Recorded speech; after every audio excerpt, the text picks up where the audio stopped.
నమస్తే, నేను Vamshi. Welcome to question hour. ఈరోజు ఐన్యూస్ ఆధ్వర్యంలో ఒక మెగా డిబేట్ జరగబోతుంది. ఈ డిబేట్లో మనం చర్చించే అంశం ఉచిత పథకాల గురించి, ఉచిత హామీల గురించి. ఉచిత హామీలు లేకుండా పార్టీలు అధికారంలోకి రాలేవా? వచ్చిన తర్వాత అధికారాన్ని కొనసాగించాలన్నా, మరోసారి అధికారంలోకి రావాలన్నా అంతకు మించిన ఉచిత హామీలనే ఇవ్వాలా? అభివృద్ధి, సంక్షేమం అనేవి ఏ ప్రభుత్వానికైనా రెండు కళ్ళు అంటారు. కానీ ఇక్కడ సంక్షేమానికే ఖర్చు చేయాల్సిన పరిస్థితులు కనిపిస్తున్నాయి.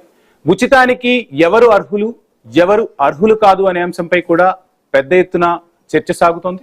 మరోవైపు ధర్మాసనాలు తీవ్ర ఆగ్రహం వ్యక్తం చేస్తున్నాయి. బడ్జెట్లను మించిపోతూ ఉన్నాయి. అప్పుల ఊబిలో రాష్ట్రాలు కూరుకుపోతూ ఉన్నాయి. ఈ భారమంతా కూడా మళ్ళా ప్రజలపైనే పడుతుంది. అభివృద్ధి కుంటుపడుతుంది అంటూ ధర్మాసనాలు చెబుతూ ఉన్నా, రాజకీయం చేయాలన్నా, అధికారంలోకి రావాలన్నా ఉచితాలనే రాజకీయ పార్టీలు నమ్ముతున్నాయా అనే అంశంపైన కూడా పెద్ద ఎత్తున చర్చ సాగుతుంది. ఆ రాష్ట్రం ఈ రాష్ట్రం అని కాదు, దేశవ్యాప్తంగా కూడా ఉచితాలు ఇవ్వాల్సిన పరిస్థితి తప్పట్లేదంటున్నారు రాజకీయ పార్టీలు, రాజకీయ వర్గాలు. కానీ ఎక్కడ ఉచితాలు ఉండాలి, ఏ అంశాల్లో ఉచితాలు ఉండాలి అనే అంశం పైన చర్చించే ప్రయత్నం చేద్దాం. ఉచితాలు ఇవ్వవచ్చు, కానీ అర్హులకే ఉచితాలు అందాలి. కొద్ది రోజుల తర్వాత ఎంతవరకు మనం ఆ ఉచిత పథకాలు ప్రజల్లోకి వెళ్తున్నాయి, ఆ పథకాలు నిజంగా ప్రజలకు సంతృప్తినిస్తున్నాయా? ఇవ్వాల్సిన ఉచితాలు దేశంలో రెండే రెండు అంటూ ఈ మధ్య గళం వినిపిస్తోంది. విద్య, వైద్యం. విద్యా వైద్యాన్ని ప్రజలకు అందుబాటులోకి తీసుకురాలేని ప్రభుత్వాలు, వాటి కోసం సామాన్యుడు, మధ్యతరగతి ప్రజలు ఎంతగా ఖర్చు చేస్తున్నారో చూస్తున్నాం. అటు విద్యకు కావచ్చు, ఇటు వైద్యానికి కావచ్చు. జేబులు గుల్లైపోతున్న పరిస్థితి, కుటుంబాలు ఇబ్బందుల్లో పడిపోతున్నాయి. అప్పుల ఊబిలో కూరుకుపోతూ ఉంటే ప్రభుత్వాలు ఇస్తున్న హామీలతో రాష్ట్రాలు, దేశం కూడా అప్పుల ఊబిలో కూరుకుపోతుంది. మరి దీనికి ఎండ్ కార్డు పడాల్సిన సమయం ఆసన్నమైంది అనేది దేశంలోని మేధావుల నుంచి వినిపిస్తున్నమాట. ఈరోజు ఐన్యూస్ ఒక మెగా డిబేట్ చేపట్టింది. ఈ డిబేట్ లో అన్ని రాజకీయ పార్టీల నాయకులు ఉన్నారు, ఆ ప్రతినిధులు ఉన్నారు. వారితో మాట్లాడే ప్రయత్నం చేద్దాం. నిజంగా అసలు ప్రజలు ఉచితాలు కోరుకుంటున్నారా? రాజకీయ పార్టీలు ప్రజలకు ఉచితాలను అలవాటు చేస్తున్నాయా, ఎరవేస్తున్నాయా?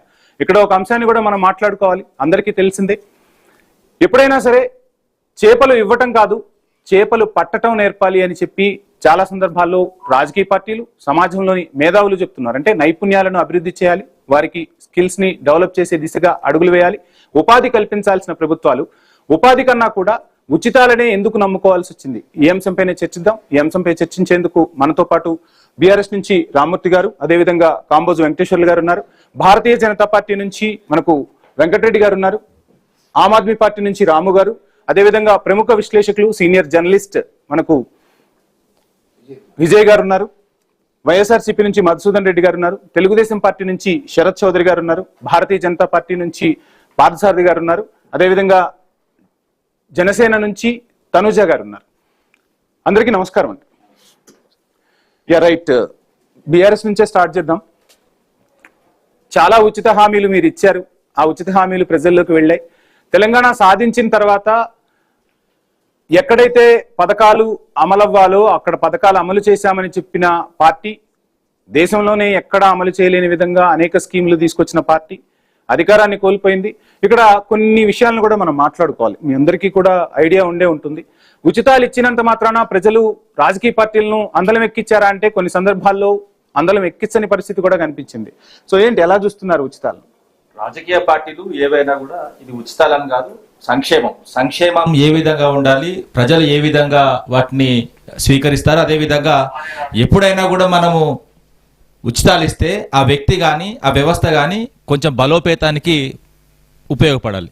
ఆ క్రమంలోనే మేము పనిచేసినాం. ఎందుకంటే మా పథకాలు చూడండి, ఇప్పుడు కాంగ్రెస్ పథకాలు చూడండి. కాంగ్రెస్ పథకాలు బిచ్చ పథకాలు. ఒక మనిషి కిందికి పోతాడో ఒక వ్యవస్థ అదేవిధంగా ఒక సంస్థ కిందికి పోతుంది. ముఖ్యంగా ఆర్టీసీ తీసుకుంటే దాదాపు 5,000 నుంచి 8,000 కోట్ల వరకు ఇప్పుడు ఆర్టీసీ నష్టాల్లో ఉన్నది. అదేవిధంగా ఉచిత ప్రయాణం అని చెప్తే మహిళలకు ఉచితం చూపెట్టి వాళ్ళ తాతల నుంచి, వాళ్ళ తండ్రుల నుంచి, వాళ్ళ అన్నల నుంచి డబ్బులు వసూలు చేస్తూ ఖజానా ఎవరికి పోతుందో అన్నది కూడా మనం చర్చించుకోవచ్చు. ఎందుకంటే ఆర్టీసీని కూడా మొత్తం కంప్లీట్ గా అగమ్య గోచరంగా చేసి అది ఎడిపోతుందో. ఇక్కడ రెండు రాష్ట్రాల్లో కూడా ఆర్టీసీని ప్రభుత్వాలు ఒక పథకంగా తీసుకొచ్చాయి. ఇక్కడ సామాన్యుల నుంచి వినిపిస్తున్న ప్రశ్నను ఐన్యూస్ మీ అందరి ముందుంచే ప్రయత్నం చేస్తోంది. అన్ని రాజకీయ పార్టీలను ప్రశ్నిస్తోంది. ఒక సామాన్యుడు తన ఇంట్లో వివాహానికో శుభకార్యానికో ఆర్టీసీ బస్సు బయటకు తీసుకురావాలంటే ఆ బస్సుకు డిపాజిట్ చేయాల్సి ఉంటుంది. ఆ deposit cash and deposit pay చేసిన తర్వాత బస్సు బయటకు వస్తుంది. మరి మీ రాజకీయ పార్టీలకు ఏ హక్కు ఏ అర్హత ఉందని చెప్పి ఆర్టీసీ బస్సులను మీ జేబు సంస్థలుగా వాడుతూ ఉన్నారు. ఇవ్వాల్సిన బకాయిలు కూడా సరిగ్గా వాళ్లకు ఇవ్వట్లేదు. ఆ భారం కూడా ఆ సంస్థలపై పడుతుంది. ఆ సంస్థలు నిర్వీర్యమైపోతున్న పరిస్థితులు కనిపిస్తున్నాయి. సామాన్యుడికి ఒక న్యాయం, పాలకులకు మరో న్యాయమా? ఆర్టీసీ మీ రాజకీయ పార్టీల ఆస్తే? నేనేం చెప్తున్నా అంటే 2 పథకాలు నేను కంపేర్ చేసి చెప్తా. ఎందుకంటే దళిత బంధు చాలా మంది వ్యతిరేకించలు, కొంతమంది స్వాగతించలు. ఎందుకంటే స్వతంత్ర భారతదేశంలో 78 స్వతంత్ర భారతదేశంలో దళితుల వైపు కన్నెత్తి చూడని వాస్తవంగా పార్టీలు చాలా ఉన్నాయి. ఎందుకంటే వాళ్ళతోని పని చేయించుకొని ఆఖరికి పెళ్లి నుంచి చావు వరకు వాళ్ళు భాగస్వామ్యం అవుతారు. కానీ వాళ్ళ బస్తీలు కానీ వాళ్ళకి సంబంధించిన గూడాలు కానీ వాళ్ళకి సంబంధించిన అయితే కాలనీలు కానీ ఊరికి వెలవేసినట్టుంటాయి. సో గౌరవ్ కేసీఆర్ గారు ఈ సెక్షన్ డెవలప్ కావాలి. ఎందుకంటే ఒక ఆత్మగౌరవంతో బతకాలని ఒక దళిత బంధు కార్యక్రమం తీసుకొచ్చి ఒక 10 లక్షలు ఉచితంగా ఇవ్వడం జరిగింది. ఉచితంగా ఇస్తే కూడా చాలా మంది వ్యతిరేకించారు. ఎందుకంటే వాళ్ళు డెవలప్ అయితే మిగతా వాళ్ళు కూడా ఓర్చుకోలేని చాలా కమ్యూనిటీస్ ఉన్నాయి. కాబట్టి ఆ కమ్యూనిటీస్ మొత్తం ఏ కరువై మొత్తం దాని మీద విష ప్రచారం చేసినాయి. ఎందుకంటే ఒక దళితుడు ఒక కారు కొనుక్కొని బయటకు వస్తే ఇప్పుడు వాళ్ళు చాలా మంది ఉన్నారు దళితకు సంబంధించిన అయితే డీజిల్ కొనుక్కొని కానీ లేకపోతే ఆటోలు కొనుక్కొని కానీ లేకపోతే కార్లు కొనుక్కొని కానీ ఆత్మగౌరవంతో బతుకుతున్నారు. ఎందుకంటే ఒకప్పుడు ఒకరు కింద పని చేసిన వాళ్ళు, నేను గ్రామ స్థాయి నుంచి వచ్చినా కాబట్టి నాకు తెలుసు. ఎందుకంటే ఒక దళితుడు చాలా వ్యవస్థను చూశాను నేను. ఎందుకంటే ఒక జీతాలుండి బతికిన పరిస్థితి చూశాను. జీతాలుండే పరిస్థితి ఏ విధంగా అంటే ఇప్పుడు ఒక మల్లయ్య అని ఒక చిన్న విషయం. ఎందుకంటే ఒక మల్లయ్య అని ఒక వ్యక్తి ఒక దగ్గర ఒక ఆసామి దగ్గర జీతం ఉన్నాడు అనుకోండి. జీతం ఉన్న తర్వాత ఒక 40 ఏళ్ళు 50 ఏళ్ళు పనిచేసిన తర్వాత ఆయన కొంచెం వయసు అయిపోయిన తర్వాత ఆయన కొడుకు స్కూల్కి పోతా ఉంటాడు. స్కూల్కి పోతా ఉంటే ఈయన ముసలోడు అవుతాడు. ఆయన జర కండలు తిప్పి కొంచెం, ఎందుకంటే యవ్వనంలో ఉన్న వెంటనే అతని మీద కన్నుబడి ఆ వ్యవస్థ మీద కన్నుబడి, అరే నీ కొడుకు పోయి ఏం చదువుతాడు రా, రేపు కలెక్టర్ అవుతాడా డాక్టర్ అవుతాడా, నాకు రేపు 50,000 1,00,000 రూపాయలు ఇస్తా అంటే అప్పుడు ఆ కుటుంబానికి ఆ 50,000 1,00,000 రూపాయలు ఇమీడియట్గా అవసరమైన క్రమంలో ఆ కుటుంబాన్ని తీసుకెళ్ళి ఆ కొడుకును వాళ్ళ చేతిలో పెడితే ఒక జనరేషన్ కాదు, ఈయన జనరేషన్ చచ్చిపోవడం కాకుండా నెక్స్ట్ జనరేషన్ కూడా చచ్చిపోయింది. ఈ విధంగా విద్యను దూరం చేసి ఆ దళిత గ్రామాలకు దళిత కుటుంబాలకు, అదే విధంగా బీసీలు కూడా. ఎందుకంటే ఈ మెయిన్ గా ఎందుకంటే నేను చెప్పేది క్లియర్ గా అర్థం చేసుకోండి. ఒక ఉచితం అన్నప్పుడు కుటుంబానికి ఆసరా నిలబడాలి. అదే విధంగా ఇప్పుడు అదే ఆర్టీసీ సంబంధించిన ఫ్రీ బస్ చెప్తాను. ఫ్రీ బస్ లాస్ట్ మాట, ఫ్రీ బస్ ద్వారా ఆర్టీసీ నష్టాలకు పోతున్నది. అదే విధంగా మా జేబులలోకి వెళ్ళి కూడా పురుషుల జేబులలోకి వెళ్ళి కూడా డబ్బులు వసూలు చేస్తున్నారు, అవి కాలవుతున్నాయి. అదే విధంగా మళ్ళీ తిరిగి చెల్లిస్తుందా ప్రభుత్వం ఆర్టీసీ కంటే, అది కూడా. ఇంకో ముఖ్య విషయం ఏంటంటే ఆర్టీసీలో ఒలెక్ట్రా అండ్ జై మారుతి 2 కంపెనీలు తీసుకొచ్చి దోసి పెడుతున్నారు వాళ్ళు. అంతే తప్ప కానీ రోడ్డు మీద తిరిగేది ఏదైతే రాష్ట్రంలో రోడ్ల మీద తిరిగేది ముఖ్యంగా ఎలక్ట్రిక్ బస్సులు ఎట్టి పరిస్థితుల్లో ప్రభుత్వ బస్సులు కాదు, ఆర్టీసీ సంబంధించిన బస్సులు కాదు, ప్రైవేట్ బస్సులు. సో ఈ విధంగా వసూలు చేసి ముందుకెళ్ళి ఇచ్చి వెనకకెళ్ళి లాక్కొని తీసుకోవడమే అని చెప్తున్నా. చెప్తున్నట్టుగా మహిళలకు ఉచిత బస్సు పథకం అనేది 2 రాష్ట్రాల్లో అమలవుతుంది. ఇక్కడ తనుజ గారు ఉన్నారు. తనుజ గారు, ఒక పథకాన్ని 2 ప్రభుత్వాలు తీసుకొచ్చాయి. ఈ ప్రభుత్వం అవ్వచ్చు, అక్కడ ఆంధ్రప్రదేశ్ లో ఉన్న కూటమి ప్రభుత్వం అవ్వచ్చు. సో ఏంటంటే మహిళలకు ఉచిత బస్సు పథకం ఇవ్వటంతో ఎటువంటి ప్రయోజనాలు కలుగుతున్నాయి? కొంతమంది చెప్తున్నట్టుగా ఆ పథకం వల్ల ప్రయోజనాల కన్నా కూడా చాలా మంది ఇబ్బంది పడుతున్నారు. బస్సుల సంఖ్యను పెంచలేదు. ఇక ఆటో డ్రైవర్లు అయితే చాలా సమస్యలు ఎదుర్కొంటున్న పరిస్థితి. ఏంటి నిజంగా ఆ పథకం మహిళలకు ఆ కుటుంబాలకు ఒక భరోసాని ఇస్తుందా? ఆ పథకాన్ని కంటిన్యూ చేయాల్సిన అవసరం ఉందంటారా? సో ఇర్రెస్పెక్టివ్ ఆఫ్ పార్టీ అంటే ఇక్కడ సో ఇప్పుడు ఏదన్నా ఉమెన్ కి చేయాలి అని అంటే ఆ ఉచిత పథకాలు బస్సులో 20 రూపాయలు 30 రూపాయలు పెట్టి ఖర్చు పెట్టి టికెట్ కొనుక్కోలేనంత తక్కువ స్థాయిలో మన ఆంధ్రప్రదేశ్ కానీ తెలంగాణ కానీ లేదు. I'll stick to the Telangana. So Telangana లేదు. సో డెఫినెట్లీ దీనివల్ల, అండ్ నేను కొంచెం రీసెర్చ్ చేస్తే ఈ స్కీమ్లో మొత్తం 7,422 కోట్లు శాంక్షన్ చేశారు ఆ సెప్టెంబర్ 25th 2025 వరకు. అదే 7,422 కోట్లు ఉద్యోగాలు ఇవ్వటానికి ఖర్చు పెట్టుంటే మేబీ ఎంతో మందికి ఉండేది. అండ్ ఉమెన్ రక్షణ ఎక్కడ లేదండి. యూనో ఏ SHOలో కూడా ఉమెన్ పోలీస్ స్టేషన్ అనేది 1 2 ఉంటున్నాయి తప్పితే, హవ్ అబౌట్ ఈ 7,000 కోట్లు ఉమెన్ SHOస్కో అట్లాంటి వాటికి పెడితే ఉమెన్ భద్రత పెరుగుతుంది, ఉద్యోగాలు ఇస్తే భద్రత పెరుగుతుంది. ఆర్టీసీలో ఉమెన్కి రిజర్వేషన్ ఇస్తే భద్రత పెరుగుతుంది. సో పార్టీస్ ఏ పార్టీ అయినా కానీ అట్లాంటి వాటి వైపు దృష్టి ఇక్కడ మీరు చెప్తున్నారు కాబట్టి ఒక మంచి పాయింట్, వ్యాలిడ్ పాయింట్ రేజ్ చేశారు కాబట్టి ఇక్కడ ఉన్న రాజకీయ పార్టీలు అందరికీ కూడా ఐ న్యూస్ ఒక సూచన చేస్తుంది, ఒక విజ్ఞప్తి చేస్తుంది. ప్రజాక్షేత్రం నుంచి వచ్చిన ఫీడ్బ్యాక్ నే మేము ముందుంచే ప్రయత్నం చేస్తాం. ఇప్పుడు చాలా మంది ఉమెన్స్ ఉంటారు ఇళ్లలో. సో వాళ్ళు ఇప్పటి వరకు అంటే ఒక పిల్లలు వాళ్ళు కాలేజీలకు వెళ్లే వరకు బిజీ, పిల్లల సంరక్షణలో బిజీ. అటువంటి తల్లులు చదువుకోవాలి, లేదంటే మాకు మేముగా ఏదో మరలా ఒక పని చేయాలి, మేము కూడా ఎంతో కొంత కుటుంబానికి ఎర్న్ చేయాలని చెప్పి చాలా మంది భావిస్తూ ఉన్నారు. సో అటువంటి వాళ్లకు గ్రామాల్లో ఉండొచ్చు, మండలాల్లో ఉండొచ్చు, జిల్లాల్లో ఉండొచ్చు. సో అటువంటి వాళ్లకు ఎందుకు మీ ప్రభుత్వాలు పథకాలు తీసుకురాలేకపోతున్నాయి? ఈసారి అటువంటి అంశాన్ని ఏమైనా మేనిఫెస్టోలో పెట్టే ప్రయత్నం చేస్తారు? Actually we are working on it అండి. ఫర్ ఎగ్జాంపుల్ ఒక చిన్న చెప్పాలంటే ప్రతి వాళ్ళు ఈ మేనిఫెస్టోనే తీసుకుందాం. ఎంత డబ్బులు అంటే మీరు గూగుల్లో ఎక్కడో కష్టపడక్కర్లా, గూగుల్ని అడిగినా చెప్తుంది. మహిళలకు ప్రతి నెల 2,500 ఇస్తామని చెప్పారు. అది ఎంత పర్సెంటేజ్ వరకు జనాలలోకి వెళ్ళింది అని అంటే దాని సరైన డేటా లేదు. ఫ్రీ బస్సులు అయితే 100% డబ్బులు 7,422 crores డిపాజిట్ అయింది, రియంబర్స్ అయింది. అండ్ 500 రూపీస్కి గ్యాస్ అనేది 35% మాత్రమే జనాలలోకి వెళ్ళింది. సో అంటే ఇచ్చిన ప్రామిస్లు కూడా గెలవటం కోసం ఈజీగా మాటలు చెప్పేసి దాని మీద నుంచోనప్పుడు అకౌంటబిలిటీ అంటారు, అది లేదు. హౌ అబౌట్ ఇలా టెంపరీగా ఓట్ల కోసమో దీనికోసమో కాకుండా నిజంగా ఒక ఉమెన్కి చేయాలి, ఒక అమ్మాయికి రెస్పెక్ట్ ఉండాలి అని అంటే పుట్టినప్పుడే 20,000 30,000 ఫిక్స్డ్ డిపాజిట్ చేసి 17 yearsకు 18 yearsకి 19 yearsకి అండ్ 25 yearsకి 12% వస్తుంది రిటర్న్స్. బట్ దెన్ 10% తీసుకున్నా సరే ల్యాక్స్లో రిటర్న్స్ వస్తాయి వాళ్ళు ఎప్పుడైతే చదువుకునే ఏజ్ వచ్చింది అంటే.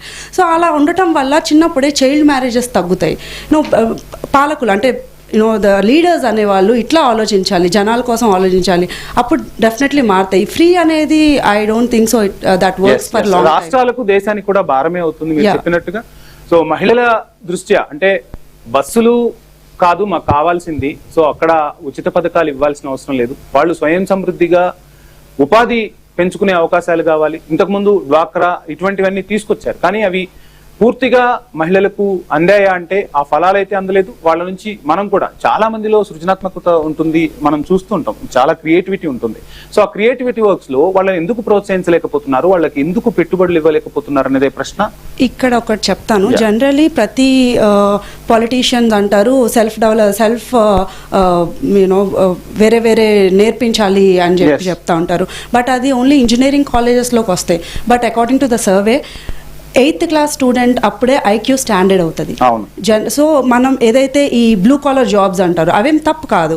ఎప్పుడైతే అవి నేర్పిస్తామో స్వతహాగా వాళ్ళు ఎలా పని చేయాలో నేర్చుకోవచ్చు. ప్రతి ఒక్కరికి చదువు ఒక్కటే వస్తుంది అని కాదు, వేరే కొంతమందికి వేరే వేరే ఇష్టం నచ్చుతాయి, చేయగలరు.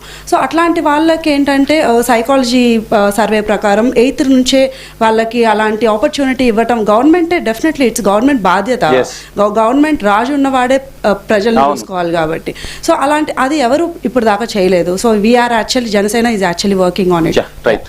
పార్థసారథి గారు, దేశం మొత్తం కూడా దేశంలో ఒక మాట, రాష్ట్రంలోకి వచ్చేసరికి భారతీయ జనతా పార్టీ మాట ఎందుకు మారుతుంది అంటే ఒక రకంగా భారతీయ జనతా పార్టీని చూశారు, ఉచితాలు అవసరం లేదు, దేశంలో ఉచితాలు ఇవ్వాల్సిన పని లేదని చెప్పిన భారతీయ జనతా పార్టీ బీహార్కి వెళ్ళి ఎలక్షన్స్ ముందు కొన్ని పథకాలు అమలు చేశారు. కొన్ని రాష్ట్రాల్లో ఇప్పటికీ ఉచిత పథకాలు అమలు చేస్తున్నారు. ఎందుకని అసలు ఉచిత పథకాలు అమలు చేయకపోతే బీజేపీకి కూడా ఓట్లు రావు, సీట్లు రావు అనే పరిస్థితి కనిపించిందా? అందుకే ఉచితాల వైపు మొగ్గు చూపారా? మనం ప్రాక్టికల్గా ఉండాలని చెప్పేసి నేనైతే అందరికీ కూడా ఒక రకమైనటువంటి హెచ్చరిక అనేటువంటిది అనుకుంటున్నాను. దేశంలో ఈరోజు రాజకీయ వ్యవస్థ ఇక్కడికి కాదు, అమెరికాలో ట్రంప్ కూడా ఈరోజు ఇటువంటి యొక్క వ్యవస్థ ద్వారానే అతను ఈరోజు అధికారంలోకి వచ్చాడు అనేటువంటిది మనం వాస్తవం. అది దీనికి రాజకీయ పార్టీలు ఏమీ చేయలేవండి. ఏదైనా చెప్పనివ్వండి, ఇప్పుడు జనసేన చెప్పని, కాంగ్రెస్ చెప్పని, బీఆర్ చెప్పని, ఎవరైనా చెప్పరు. ఇంకా ఏంటంటే ఇప్పుడు ఇంకా కొత్తగా ఆలోచనలు పొరపాటున ఈ పార్టీలన్నీ కలిసి నో ఎవరు కానీ ఉచితాలు ఇవ్వకూడదు అని అన్నారు అనుకుందాం.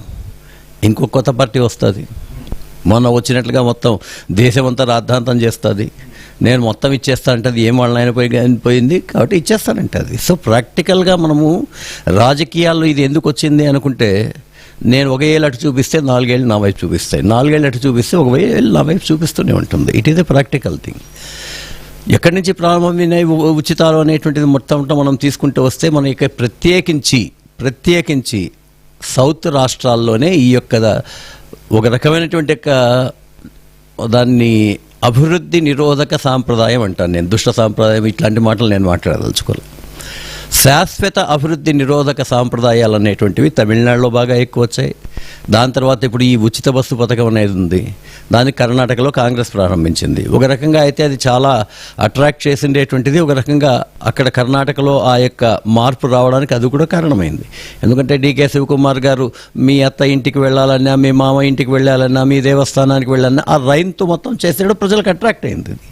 సో ఇప్పుడు పోనీ అక్కడ అది చేసినాను కాబట్టి భారతీయ జనతా పార్టీ ఖచ్చితంగా నేను ఉన్నటువంటి నీతి పద్ధతిలోనే నేను వెళ్తానని చెప్పి అన్నదనుకోండి, గెలవకపోతే జరిగేదేంటి?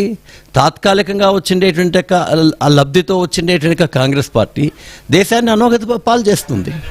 సో కాబట్టి ఈరోజు రాజకీయంలో నేను మంచి చేయాలన్నా, నేను అధికారంలో ఉండాలి అనేటువంటిది వాస్తవం. అధికారంలో లేకుండా నేను ఏదేదో కథలు చెప్పేసేసి నేను చాలా నీతిగా ఉంటున్నానని చెప్పేసి కూర్చుంటే జరిగేటువంటి పరిస్థితి కాదు. అయితే పరిష్కారం ఏంటి? దీనికి సంబంధించి పరిష్కారం డెఫినెట్గా త్రూ కోర్టుల ద్వారా రావాల్సిందే. ప్రజలు ముఖ్యంగా కోర్టుల దగ్గరికి వెళ్ళి, ఇప్పుడు జనసేన తరఫున సోదరి చెప్పింది, ప్రజలందరూ కూడా కలిసి దాంట్లో ఉండేటువంటి వాళ్ళు, ప్రజలందరూ అంటే అందరూ రారు, నిజంగా పేదవాళ్ళు లబ్ధిదారులు వాళ్ళు వస్తారనుకుందాం, వాళ్ళు రాకపోవచ్చు. మిగతా పన్నులు కట్టేటువంటి వాళ్ళు కానీ మిగతా వాళ్ళందరూ కూడా వచ్చి ఖచ్చితంగా ఏ పార్టీ కూడా ఈ ఉచితాలని ప్రకటించకూడదు. ప్రకటించేటువంటి ఉచితాలు వాళ్ళ యొక్క బడ్జెట్లో ఏ శాతం మేరకు ఉంటాయో, ఎవరికి ఇవ్వాలో అనేటువంటిది ఒక మేనిఫెస్టో బహుశా ప్రజలే ఇచ్చి దాన్ని కోర్టు ద్వారా చేస్తే తప్ప ఇది సాధ్యమయ్యే పని కాదు. ఎవరు చేయలేరు, బీజేపీని చేయలేదు, ఇంకొకరు పార్టీ చేయలేరు, ఇంకెవరు కూడా చేసేటువంటి అవకాశం లేదు. ఎందుకంటే అధికారంలో రాకపోతే నేను చెప్పింటే ఇది ఇలా జరుగుతుంది. నాకు ఒక రకంగా ఉంది, ఈ దేశంలో నేను 370 ఆర్టికల్ తీసేలా, ఈ దేశంలో రామజన్మభూమి యొక్క ఇది తీసుకొని రావాలా, ఈ దేశంలో మొత్తం అంతా చేసుకోవాలనేటువంటిది ఒకటి ఉంటుంది నాకు. అయితే చేస్తాయి అని చెప్తుంటే ప్రజలు కూడా ఆశగా ఎదురు చూస్తున్నారు. అసలు ఈ వీళ్ళేమి హామీలు ఇస్తారు, వాళ్ళేమి హామీలు ఇస్తారు, బేరేజ్ వేసుకుంటూ ఉన్నారు. లేదు, ఆశల పల్లకీలో మీ రాజకీయ పార్టీలే ప్రజలను ఓట్ల కోసం వంచట్లేదా? నేను అదే చెప్తున్నాను కదా. ఇప్పుడు నేను ఇవ్వలేదండి, బీజేపీ పార్టీ ఓపెన్గా ఈ ఉచితాల వలన ఆర్థిక అభివృద్ధి నశిస్తుంది కాబట్టి దీన్ని కనీసం మనం అందరము పరిశీలించాలనే మాట ఓపెన్గా పార్లమెంటు సాక్షిగా చెప్పిండేది ఒక్క బీజేపీనే, మిగతా పార్టీలు ఏవి చెప్పలేదు. అలా చెప్తే ఏం ఓట్లు పోతాయి అనేటువంటి ఆలోచన వాళ్ళకు ఉంటుంది. కానీ భారతీయ జనతా పార్టీ ఏ విధి లేనటువంటి పరిస్థితిలోనే, ఫర్ ఎగ్జాంపుల్ తీసుకుంటే ఆంధ్రప్రదేశ్, తెలంగాణ, తమిళనాడు, కేరళ ఈ యొక్క రాష్ట్రాల్లో కర్ణాటకలో ఇచ్చేటువంటి ఉచితాల సంఖ్య మిగతా భారతదేశంలో ఉన్న అన్ని రాష్ట్రాల యొక్క ఉచితాల కంటే కూడా ఇది ఎక్కువగా ఉంది. మీరు ప్రాక్టికల్గా చూసుకోవచ్చు. మొత్తం అక్కడ ఏ స్ట్రాటజీ వాడుతున్నారో భారతీయ జనతా పార్టీ ఉత్తరాదిలో ఒక స్ట్రాటజీ వాడుతుంది, ఇక్కడ దక్షిణాది కన్నా ఉచితాలు తక్కువ అంటున్నారు. అక్కడ మరి ఆ స్ట్రాటజీ ఇక్కడ వాడచ్చు కదా? స్ట్రాటజీ కాదండి, అక్కడ ఉండేటువంటి వాళ్ళలో నేను వ్యక్తిగతంగా నేను అనుభవించింది. ఎందుకంటే నేను ఎలక్షన్స్లో 5 లక్షలతో ఎమ్మెల్యే అయ్యేటువంటిది అన్ని పార్టీల్లోనూ ఉన్నాయి. I'm not at all talking only for BJP. నేను ఉత్తరప్రదేశ్లో కొన్ని గ్రామాలు లెక్కలు కేవలం 5 లక్షలు, అది ఎక్కువగా ఎస్సీ తర్వాత ఎస్టీ కమ్యూనిటీలో ఉండేటువంటి వాళ్ళది ఉంటుంది. 5 లక్షల కంటే కూడా ఎక్కువ ఖర్చు లేదు. మ్యాక్సిమం యావరేజ్ అనుకుంటే అప్పట్లో నేను పోయిండేటువంటిది, నేను 96 ఆ ప్రాంతంలో పోతే మ్యాక్సిమం ఎలక్షన్ ఎక్స్పెండిచర్ అక్కడ 25 to 50 lakhs. ఇక్కడ ఒక వార్డుకు చాలదు. ఎవరిని తప్పుపడతాం? ఎవరు నేర్పారు ప్రజలకు? ఎవరు నేర్పారు సార్? కాంగ్రెస్ నేర్పిందని బీజేపీ అంటుంది, బీజేపీ నేర్పిందని కాంగ్రెస్, తెలుగుదేశం ఉంది అని చెప్పేసి అన్ని అంటుంది. మీ రాజకీయ పార్టీలు అన్ని నేర్పాను. నేను అందుకే ఇంతకుముందే చెప్పాను, నేను అది కాదు అనుకొని అధికారంలోకి రాలేను. అవతల వాళ్ళు కేవలం తాత్కాలిక ప్రయోజనాలు చూపించి అధికారంలోకి వచ్చి ఈ దేశాన్ని అరిష్టం చేసే దాంట్లో నేను భాగస్వామిగా ఉండలేను. వస్తారండి, ఇప్పుడు కాంగ్రెస్లో వచ్చింది, కర్ణాటకలో అన్ని వచ్చాయి, ఎన్ని పాటించారు? తెలంగాణలో వచ్చాయి, ఎన్ని ఇస్తున్నారు? పోనీ దానికి ఏమైనా అకౌంటబిలిటీ ఉందా? ఇప్పుడు ప్రజలందరూ కూడా ఓట్లు వేసామని చెప్పి అంటున్నారే, ఆ ప్రజలందరూ పోయి నువ్వు ఎందుకు ఇవ్వలేదు అని నిలదీస్తున్నారా? జరగదు అది. మీరు ప్రజలు అంటున్నారు, ఒక రకంగా ఏం చర్చ సాగుతుంది అంటే ఈరోజు ఐ న్యూస్ మీ అందరినీ కూర్చోబెట్టి ఈ చర్చ చేపట్టడానికి కూడా కారణం ఏంటి అంటే అభివృద్ధి గురించి డిస్కషన్ తక్కువైపోయింది. సంక్షేమ పథకాలు ఏవైతే ఇచ్చారో ఆ హామీల అమలు గురించే ప్రతిపక్షాలు ప్రభుత్వాలను నిలదీస్తున్నాయి. ప్రభుత్వాలు ఇటు అంతకుముందున్న అధికార పార్టీ ఇప్పుడున్న ప్రతిపక్షాలపై నిందలు వేస్తున్నాయా, లేదంటే వాళ్ళు చెప్పే సాకులే ఆ విధంగా ఉన్నాయంటే ఖజానా ఖాళీ అయిపోయింది, మేమేం చేయలేకపోతున్నాం. ఇక్కడ అధికార పార్టీ నుంచి ఉన్నారు కాబట్టి శరత్ గారు మిమ్మల్ని నేను క్వశ్చన్ చేస్తున్నా. ఏ రాజకీయ పార్టీ అయినా సరే రేపు బీఆర్ఎస్ అధికారంలోకి రావచ్చు, కాంగ్రెస్ అధికారంలోకి రావచ్చు, బీజేపీ అధికారంలోకి రావచ్చు. శరత్ చౌదరి గారు, మీరు మేనిఫెస్టో డిసైడ్ చేసేటప్పుడు ఆ మేనిఫెస్టోకి బడ్జెట్ ఎంత అవుతుందో రాజకీయ పార్టీలు అంచనా వేసుకుంటాయి. రాష్ట్ర బడ్జెట్ ఎంత, రాష్ట్ర బడ్జెట్లో లోటు ఎంత ఉంది అనేది కూడా అంచనా వేసుకుంటాయి కదా. అంచనా వేసుకుని పథకాలు ప్రకటించిన తర్వాత ప్రతిపక్షాలు మీడియానో లేదంటే సమాజంలో ఉన్న మేధావులో ప్రశ్నిస్తున్నప్పుడు గత ప్రభుత్వాల మీద నెపం నెట్టడం, గత ప్రభుత్వం ఖజానా ఖాళీ చేసిందని చెప్పడం, వాళ్ళు అదే చెప్తారు, మీరు అదే చెప్తారు. ఏంటి అది సాకనుకోవాలా ఏమనుకోవాలి? ఇక్కడ చర్చకు వచ్చిన మిత్రులందరికీ అండ్ ఐ న్యూస్ యాజమాన్యానికి అందరికీ గుడ్ ఈవినింగ్ అండి. ఇక్కడ వంశీ గారు, ముందుగా మనం ఆలోచించాల్సింది ఏంటంటే మేనిఫెస్టో ఇచ్చేటప్పుడు ఎవరైతే అపోజిషన్లో ఉన్నారో వారికి ఒక క్లియర్ వైట్ పేపర్ పిక్చర్ అనేది ప్రాపర్గా తెలియదు. అధికారంలో ఉన్న వాళ్ళకి వాళ్ళు అప్పుడున్న డేటా ప్రకారం మనము ఏమి ఇవ్వచ్చు, ఈ 5 సంవత్సరాలు మనం చేసిన సంక్షేమం కావచ్చు, లేదు అని అంటే డెవలప్మెంట్ కావచ్చు, వీటి రెండింటినీ బేస్ చేసుకొని ఇంకా రాబోయే 5 సంవత్సరాలకి మనం ఏం చేయగలము అని అనే దాన్ని బేస్ చేసుకొని వాళ్ళు ఒక ప్రకటన అనేది చేస్తారు, మేనిఫెస్టో అని అనేది. కాకపోతే ఇక్కడ సిచ్యువేషన్ ఏమవుతుందంటే మనకి ఉన్న 5 సంవత్సరాల టైం పీరియడ్లో, మనకి ఇక్కడ ఉన్న 5 సంవత్సరాల టైం పీరియడ్లో మ్యాక్సిమం ఇప్పుడు ఆంధ్రప్రదేశ్లో మా కూటమి ప్రభుత్వమే తీసుకోండి, జనసేన, తెలుగుదేశం పార్టీ, భారతీయ జనతా పార్టీ. మేము వచ్చే టయానికి రాష్ట్రం జగన్మోహన్ రెడ్డి గారు ఒక 5 సంవత్సరాలు పరిపాలన చేశారు. ఈ రోజుకి కూడా నేను నిర్మోహమాటంగా ఒకటి ఏం చెప్పగలను అని అంటే జగన్మోహన్ రెడ్డి గారి ఐడియాలజీ కరెక్ట్ ఏమో కానీ ఆయనకి గైడ్ చేసిన పర్సన్స్ అయితే కరెక్ట్ కాదు. అందువల్ల కొన్ని మిస్టేక్స్ జరిగిన మాట వాస్తవం. ఈ డిబేట్లో నేను పార్టీని వ్యక్తిగతంగా వెళ్ళదలుచుకోలేదు, కానీ అక్కడ ఉన్న సిచ్యువేషన్స్ ఆయన్ని తప్పుదావ పట్టించిన విధానం వల్ల రాష్ట్రం కొంత లోటు బడ్జెట్లోకి వెళ్ళటము, రాష్ట్రంలో కొంత అభివృద్ధి కుంటుపడటము రెండు జరిగినాయి ఆంధ్రప్రదేశ్లో. అందువల్ల ఆ తర్వాత తెలుగుదేశం కూటమి ప్రభుత్వం ఎప్పుడైతే వచ్చిందో మేము ఇప్పుడు గత 5 సంవత్సరాల్లో ఏం జరిగినాయి, మనం దాన్ని ఏ విధంగా డ్యామేజ్ కంట్రోల్ చేయొచ్చు అనే దాని మీద ఒక చిన్న ఇష్యూ ఏంటంటే majority of GOs are hidden GOs in previous 5 years 2019. ఎందుకు పబ్లిక్ వెబ్సైట్ లో పెట్టాలని ఉన్న ఆ ప్రభుత్వం అవ్వచ్చు, ఈ ప్రభుత్వం అవ్వచ్చు, కానీ ఎందుకు మీరు పబ్లిక్ వెబ్సైట్ లో పెట్టట్లేదు? ప్రజలకు ఎందుకు చెప్పే పరిస్థితి లేదు? అంటే అక్కడ ఏదో హిడెన్ ప్రాఫిట్స్, హిడెన్ ఎజెండా ఉంటుంది కాబట్టే కదా. మేబీ అంటే నేను అందుకే ఇందాక ఒక స్టార్టింగ్ డిస్క్లైమర్ లాగా ఒకటి చెప్పింది, ఎందుకంటే జగన్మోహన్ రెడ్డి గారిని చుట్టుపక్కల ఉన్నవారు ఆయనకి తెలియకుండా కొన్ని చేశారు కాబట్టి కొన్ని జరిగినాయి అని అంటున్నా. ఇక్కడ నేను చెప్పొచ్చేది ఏంటంటే మేము వచ్చే టయానికి ఎక్కడెక్కడ ఏ ఏ ప్రాబ్లమ్స్ ఉన్నాయి అని తెలుసుకునే టైంకి మాకు ఒక 6 నెలలు గడిచింది. ఆ 6 నెలల తర్వాత ఇప్పుడు ప్రస్తుతం చూస్తే ఆంధ్రప్రదేశ్లో రోడ్లు కావచ్చు, స్కూళ్ళు కావచ్చు, కాలేజీలు కావచ్చు, అన్నీ ఒక స్టేజ్కి వచ్చి ప్రస్తుతం ఎడ్యుకేషన్ సిస్టమ్ అనేది ఇండియాలో ఆల్మోస్ట్ ఒక మంచి స్టేజ్లో ఉన్న రాష్ట్రం ఏదైనా ఉంది అని అంటే ఖచ్చితంగా టాప్ 2 or 3లో ఆంధ్రప్రదేశ్ రాష్ట్రం ఉంది అని నేను గర్వంగా చెప్పగలను. ఎందుకు అని అంటే ఇదివరకు తీసుకొచ్చిన పాలసీలు కొన్ని కావచ్చు, లేదు అంటే ఇప్పుడు లోకేష్ గారు వచ్చి ఎడ్యుకేషన్ మినిస్టర్గా ఆయన తీసుకొస్తున్న కొన్ని మార్పులు, ఇంటర్నేషనల్ స్టాండర్డ్స్ తోటి ఆంధ్రప్రదేశ్ స్కూల్స్ పోటీ పడాలి అని చెప్పి విద్యలో తీసుకొచ్చిన మార్పులు ఆ సెక్టర్ మీద మంచి ప్రభావం చూపి. కానీ బడ్జెట్ లో విద్యకు కేటాయిస్తున్న కేటాయింపులు చూస్తే ఉన్న కాక్రోచ్ జనతా పార్టీ అవ్వచ్చు, యువత అవ్వచ్చు, వాళ్ళు రేజ్ చేసిన అంశాలు ఎంత ప్రభావం చూపాయంటే అసలు విద్యపై ఎందుకు ఇంత చిన్న చూపు? అందులో పేదవాడు చదువుకునే స్కూల్స్కి సంబంధించి మధ్యాహ్న భోజనం పెడుతున్నారు, టిఫిన్స్ అంటున్నారు, ఇవి ఓకే, వద్దని ఎవరు అనరు. ఆ క్వాలిటీ ఆఫ్ ఎడ్యుకేషన్ ఎక్కడుంది సార్? అమెరికా లాంటి దేశాల్లో, నేను ఇక్కడ ఒక అంశాన్ని కూడా మాట్లాడే ప్రయత్నం చేస్తాను. చాలా మంది మన ఇళ్లలో కూడా యుఎస్ లో ఉన్న వాళ్ళు ఉంటారు, వెంకటరెడ్డి గారికి కూడా బాగా అనుభవం ఉంటుంది.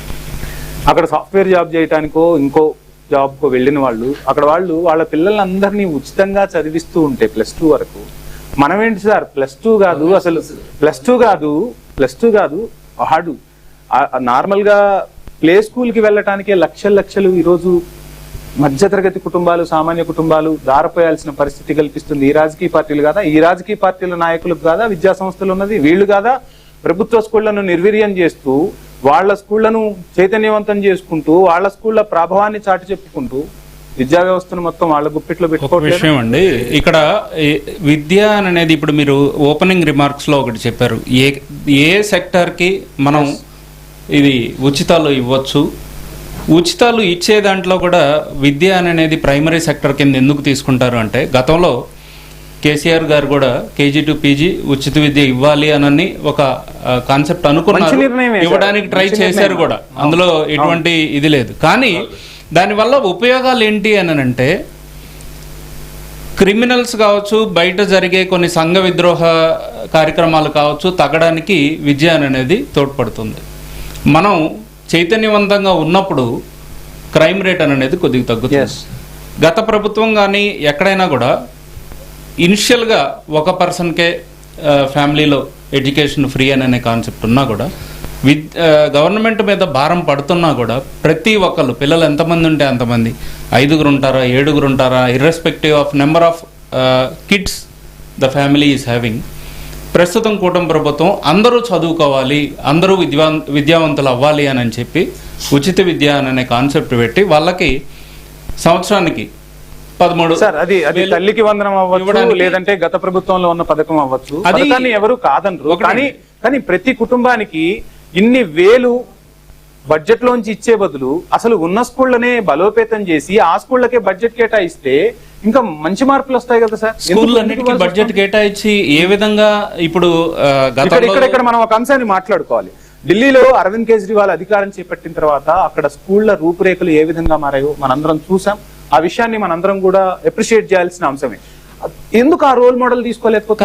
ఇప్పుడు ఆంధ్రప్రదేశ్ రాష్ట్రంలో తీసుకుంటే గత 10 సంవత్సరాల నుంచి మీరు తీసుకోండి, జగన్మోహన్ రెడ్డి గారు కూడా నాడు నేడు అని చెప్పి కొంచెం స్కూల్స్ చేంజ్ చేశారు. ఆ తర్వాత వచ్చిన లోకేష్ గారు కూడా దాన్ని అందిపుచ్చుకొని ఇంకా బెటర్మెంట్ చేయడానికి ట్రై చేశారు, చేస్తున్నారు కూడా. ఎక్కడా కూడా మేము స్కూల్స్ విషయంలో కానీ, ఎడ్యుకేషన్ సిస్టంలో కానీ ఆంధ్రప్రదేశ్లో ఇప్పుడు చూస్తే దేశంలో ఏ రాష్ట్రంలోకి వెళ్ళినా కూడా అన్నిటితోటి పోటీ పడుతున్న ఏకైక సంస్థ విద్యా సంస్థ ఆంధ్రప్రదేశ్లో. చూడండి, మాట్లాడు మధుసూదన్ గారు. అసలు ఉచితాలు అంటే తమిళనాడు గుర్తొచ్చేది. ఆ తమిళనాడునే మరిపించేలా, మైమరిపించేలా DBT అంటారో ఇంకొకటి అంటారో, మొత్తంగా ఓ రకంగా చెప్పాలంటే పప్పు బెల్లాల్లా డబ్బులు పంచిపెట్టింది వైఎస్ఆర్సీపీ. కానీ అధికారంలోకి రాగలిగారా? రాలేదు. అంటే ప్రజలు ఒక ఉచితాలనే చూడరు, సంక్షేమాన్ని చూడరు, అభివృద్ధిని కూడా చూస్తారు. గత ప్రభుత్వం కూడా, టీడీపీ కూడా ఇంకా కొద్ది రోజులు ఎలక్షన్ ఉంది అనగా కూడా వాళ్ళు ఆడబిడ్డ కానుకను వాళ్ళు అకౌంట్స్ లో డబ్బులు జమ చేశారు. అప్పుడు వాళ్ళకి కూడా ఫలితం నిరాశ అయింది. అంటే ఇక్కడ చెప్పేది ఏంటంటే ప్రజలు చాలా ఆలోచిస్తూ ఉన్నారు. ఉచితాలు ఒక్కటే సరిపోవు, అభివృద్ధిని కూడా కోరుకుంటున్నారు. సో ఏంటి, ఎలా చూస్తున్నారు? అన్ని ఉచితాలు ఇచ్చిన తర్వాత కూడా ఒక ఓటమి. వంశీ గారు, మీకు ఐన్యూస్ యాజమాన్యానికి, వీక్షిస్తున్న తెలుగు ప్రజలకి, ఇక్కడ డిబేట్లో కూర్చున్నటువంటి పెద్దలకి అందరికీ కూడా నా నమస్కారాలు. ఇప్పుడు వైఎస్ఆర్ కాంగ్రెస్ పార్టీ, జగన్మోహన్ రెడ్డి గారి నేతృత్వంలో ఉన్నటువంటి ఈ పార్టీ ఉచితాలను ఏ విధంగా ప్రిఫర్ చేసింది అనేటువంటిది యావత్ ప్రపంచం కూడా చూడాల్సిన అవసరం ఉంది. ఎందుకంటే మేము ఉచితాలను ఏ విధంగా డివైడ్ చేసామంటే, ఒకటి గాంధీజీ కలలుగన్న గ్రామ స్వరాజ్యం. అంటే గాంధీజీ ఏం కలగన్నారంటే, గ్రామ స్వరాజ్యం అంటే గ్రామానికి అధికారాలు వెళ్తే, గ్రామ స్థాయికి ఈ అధికారాలు ఎప్పుడైతే గ్రామాలకు బదిలీ అవుతాయో అప్పుడు దేశానికి వెన్నుముకగా తయారవుతుంది రాష్ట్రం అనేటువంటిది మా జగన్మోహన్ రెడ్డి గారు ఏం. అందుకనే ఆయన 10,000కు పైగా విలేజ్ హెల్త్ క్లినిక్లు, 10,000కు పైగా రైతు భరోసాలు, అదేవిధంగా 15,000కు పైగా గ్రామ సచివాలయాల్ని కన్స్ట్రక్షన్ చేశారు. అంటే సచివాలయం అంటే రాష్ట్రంలో ఒకటే ఉంటుంది, కానీ జగన్మోహన్ రెడ్డి గారు 15,000 గ్రామ సచివాలయాలు ఇచ్చాడు. వైద్య విధానం ఎట్టంటే కార్పొరేట్ హాస్పిటల్ లేకపోకుండా ప్రతి విలేజ్లో కూడా విలేజ్ హెల్త్ సెంటర్ని, ఫ్యామిలీ డాక్టర్ సిస్టమ్, ఆన్లైన్లో హాస్పిటల్లో పెద్ద డాక్టర్ దగ్గర ఆన్లైన్లోనే ట్రీట్మెంట్ తీసుకునేటువంటి విధంగా విలేజ్ క్లినిక్లను డెవలప్ చేయడం. అదేవిధంగా ఇది ఆంధ్రప్రదేశ్ అనేటువంటిది రైతుకి వెన్నుముకగా ఉన్నటువంటి రాష్ట్రం, రైతు ఆధారిత దేశం ఇది. మా రాష్ట్రం కూడా రైతు ఆధారిత రాష్ట్రం ఇది. ఎందుకంటే రైతు బాగుంటేనే రాష్ట్రం బాగుంటుంది, దేశం కూడా బాగుంటుంది. ఆ క్రమంలో ఆర్బీకేలు ప్రతి విలేజ్లో కూడా 2,000 మందికి ఒక ఆర్బీకే రైతు భరోసా సెంటర్ అనేటువంటి ఒక సెంటర్ని పెట్టి రైతుకి ఏమేమి అవసరాలు ఉన్నాయో, వాళ్ళ పెట్టేటువంటి పంటల్లో ఏమేమి అవసరం ఉంటాయో అవన్నీ కూడా వాళ్ళ ముంగిట్లోకి తీసుకుపోయినటువంటి పరిస్థితి. కానీ మరి అసలు రేషన్ ఇవ్వటమే ఇప్పుడు ఎంతవరకు అవసరమా అని అనుకుంటున్న పరిస్థితి. ఎందుకంటే ఆ బియ్యం తీసుకుంటున్న వాళ్ళు చాలా మంది కూడా ఆ బియ్యం తింటున్నారా అంటే వాస్తవంగా మాట్లాడుకుంటే చాలా మంది కూడా ఆ రైస్ తినని వాళ్ళు చాలా మంది ఉంటున్నారు, రేషన్ మాత్రం తీసుకుంటూ ఉన్నారు. ఆ ఊరిలో రేషన్ షాపులు ఉంటాయి, అక్కడికి వెళ్ళి రేషన్ తీసుకుంటూ ఉంటారు. ఇంటింటికి రేషన్ అనే పథకం, ఇంటి ముందుకు రేషన్ తీసుకెళ్లాల్సిన అవసరం ఏమొచ్చింది? అది ఎవరి డబ్బులు? ప్రజల డబ్బులే కదా. అంటే అక్కడ 2 రూపాయలకు మనం బియ్యం ఇస్తూ ఉంటే 20 రూపాయలు ఖర్చు పెట్టింది మీ ప్రభుత్వం. అదే సార్, ఇప్పుడు ఏదన్నా ఒక 10 పథకాలు ఇచ్చినప్పుడు 10 పథకాల్లో ఒకటి ఖచ్చితంగా ఏదో ఒక సమ్ ఫెయిల్యూర్స్ ఉంటాయి. వాటిని మనం ఫస్ట్ అసలు మేమేం చేసామనేటువంటిది చెప్పాలి. నెక్స్ట్ మేమేం చేసినామంటే అంబేద్కర్ కలగన్నటువంటి పద్ధతిలో అంబేద్కర్ కళ ఏదైనా అంటే విద్యతోనే సమాజంలో ఉన్నటువంటి అసమానతను తొలగించగలుగుతాం అనేటువంటిది అంబేద్కర్ కళగన్న ఒక వ్యవస్థ. దీనికి ముందుకు తీసుకెళ్తూ విద్యా వ్యవస్థలో జగన్మోహన్ రెడ్డి గారు ప్రవేశపెట్టినటువంటి పథకాలు ఈ భారతదేశంలో ఎవరో పెట్టుంటారు సార్. నాకు తెలిసి నాడు నేడు ద్వారా 44,000 స్కూల్స్ని మోడరేట్ చేశాడు. ఏ విధంగా తీసుకెళ్లాడంటే కార్పొరేట్ వ్యవస్థలకి ధీటుగా తీసుకెళ్లాడు. ఇప్పుడు కాకినాడలో ఒక స్కూల్లో మన పవన్ కళ్యాణ్ గారు డిప్యూటీ సీఎం గారు కాకినాడ స్కూల్కి వెళ్తే కాకినాడ స్కూల్లో ఆ స్కూల్ను చూసి పవన్ కళ్యాణ్ గారు కామెంట్ చేస్తున్నాడు, ఇది ప్రైవేట్ స్కూలా, కార్పొరేట్ స్కూలా, లేకుంటే ఇది ప్రభుత్వ పాఠశాల అని. అంటే ప్రభుత్వ పాఠశాలని ఇక్కడ ఉన్నటువంటి చైతన్య, నారాయణ, భాష్యం లాంటి స్కూళ్ళకి ధీటుగా తీసుకుని పోయి నాడు అవును ఈ రాష్ట్రంలో సార్, ఈ దేశంలో ఎవరైనా సరే విద్యా వ్యవస్థలో జగన్మోహన్ రెడ్డి గారు ప్రవేశపెట్టినటువంటి యొక్క పథకాలను మాత్రం ఎవరైనా సరే ఖచ్చితంగా మనం అభివర్ణించాల్సిందే. సార్ ఇప్పుడు అమ్మఒడి అంటున్నారు, అమ్మఒడి ఎవరు పెట్టారు? ఒకరికి ఇచ్చారా, 10 మందికి ఇచ్చారంటే దానికి ఆధార పురుషుడు ఎవరు? ఇవ్వాల్సిన అవసరం లేదు.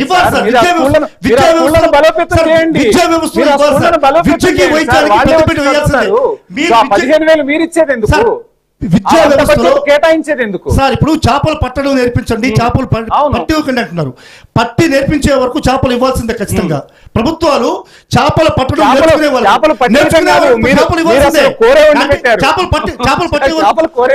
ఒకటే చెప్తున్నా సార్. ఇంకోటి చెప్తాను సరే, మీకు పట్టుసీమ ఎత్తిపోతల పథకం ఉంది. పట్టుసీమ ఎత్తిపోతల పథకం ఎందుకు సార్? పోలవరం పూర్తి అయిపోతే పట్టుసీమ ఎత్తిపోతల పథకం అవసరం లేదు. ఏం ఫలాలు రాలేదంటారా? అంటే సార్ ఇప్పుడు పోలవరం అయ్యేంత వరకు పట్టుసీమ ఎత్తిపోతల పథకం ఈ 4-5 సంవత్సరాలు ఉపయోగపడుతుంది. నేను కాదనట్లేదాన్ని. అంటే రైతు ఈ 4-5 సంవత్సరాలు ఉపయోగించుకోవడం కోసం పట్టుసీమను పెట్టారు, మేము కూడా యాక్సెప్ట్ చేస్తున్నాం దాన్ని. అంటే చేపలు పట్టి నేర్చుకునేంత వరకు చేపలు ఉచితంగా ఇవ్వాల్సిందే అనేటువంటిది మా వాదన.